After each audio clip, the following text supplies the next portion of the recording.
We are joined today by dermatologist at Derma Skin Institute in Guelph, Dr. Dusan Sajic. Thank you so much for joining us here on #Trending. Thanks so much for having me. Now, let's talk about some of the skin trends that have been happening. COVID has kind of taken over a little bit, and I also call it sort of the COVID face, right? Like there's many, they've talked about maskne, and it's one of the key trends like in the last year. But we're starting to find out actually all spectrum of COVID associated things. You know, some things because of COVID and the situation we're in, and then actually some things that are caused by COVID or the vaccine, and I'll get into that at the very end. So a little preview. So the first one is maskne, right? So it's all about sort of the type of masks that you're wearing. It's not really new. It's just got this cool name because of the masks. And it's really what we call acne mechanica.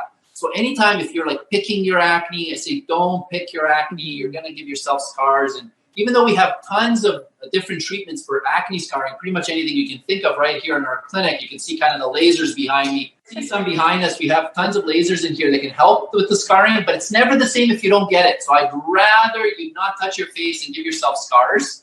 That's always better. But yeah, really it's all about that mask, you know, and if you put it on your face, really what's happening is occlusion, right? So you're covering that skin and your skin needs to breathe.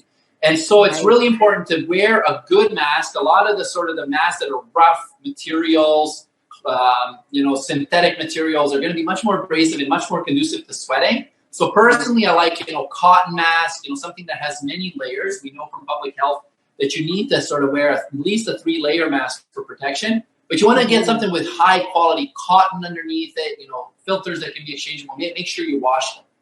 So that's part one of the COVID sort of phase. The other one that I sort of see is all about what we're doing right now, the Zoom meetings.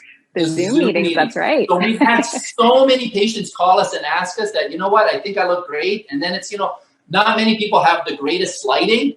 Or even if they do, they see all these imperfections. They're looking at themselves constantly in the mirror while, maybe a colleague of theirs is talking. You know what they'll do?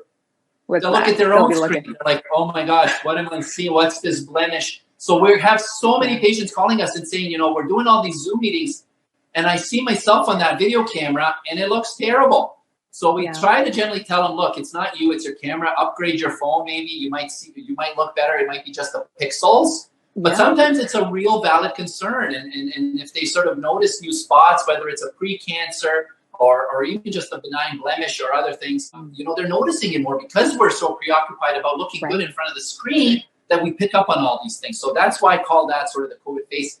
And then finally, there's really actually, this is brand new, hot off the press, just came out, just got published, actually with the vaccines. So some patients that have had fillers in their face, when they get the vaccine, we've had now 5 patients worldwide that have had severe swelling in the areas that have had fillers, okay? So really important to know. So far, only the Moderna vaccine has been the one that's been shown to cause this. So if you have a choice and you're getting a vaccine, might be better to sort of get the Pfizer one for now, right? So that's it. And really, if you do get that, you're getting the swelling, let us know. We are open. It is an emergency. It's a medical emergency. It has to be treated right away, quickly. It settles down if treated appropriately. So if you've had fillers, regardless of where you had them, and you're having these severe COVID type reaction, give us a call. Give a plastic surgeon, dermatologist a call. When it's treated early, it resolves without any issues. So that's kind of that, right? So that's the COVID phase.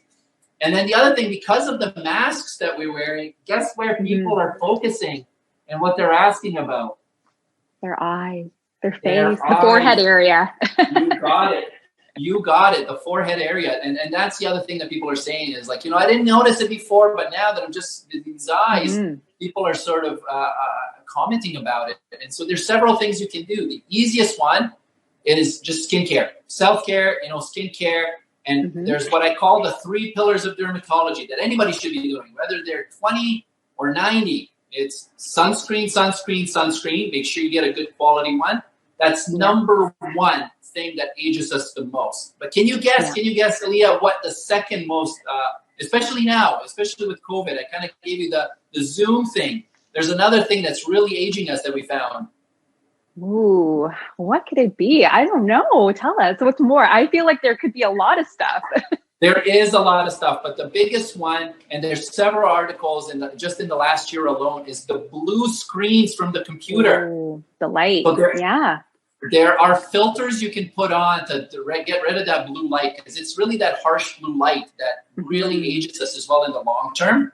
Yeah. So again, if you're on Zoom calls, I have it on right now. I have a blue filter for me so that it's not hitting my face. So that's another one. And then outside of that simple stuff, there are some products. So retinol is number one. Okay, you want to get a retinol and a nice antioxidant. So vitamin C used to be sort of the big one.